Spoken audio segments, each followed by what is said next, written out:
So, let's suppose you want to make a death counter on your PvP world or on your realm or something that you've been playing on with your friends.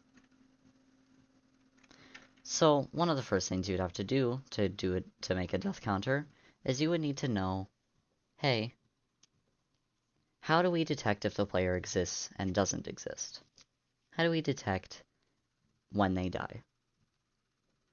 And there's not an exact command for that in Minecraft Bedrock Edition, but there is a similar command that we can harness, and it is called the test_for command. The test_for command allows you to test for any specific player or entity, which is what we're going to be using today, is the entities command.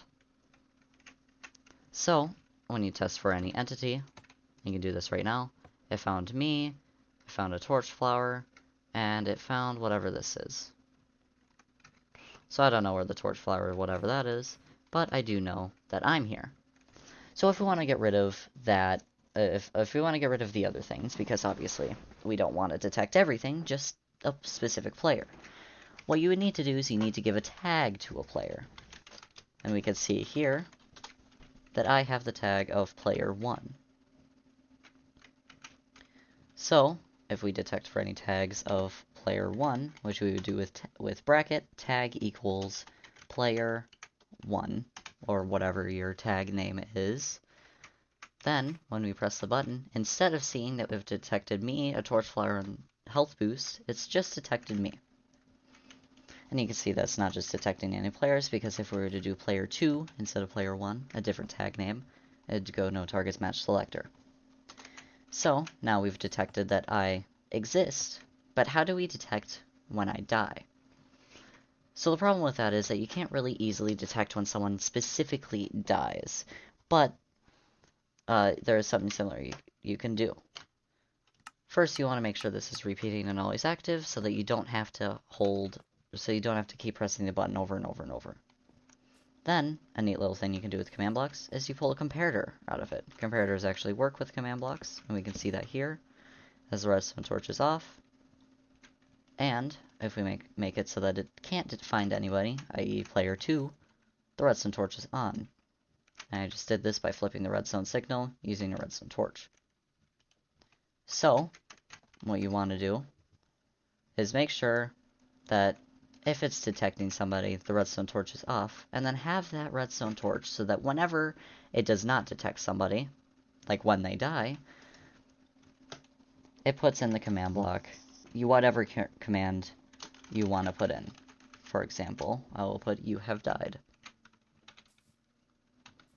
Make sure that when you do this, you put it into a ticking area, which is sort of like chunk load on Java Edition.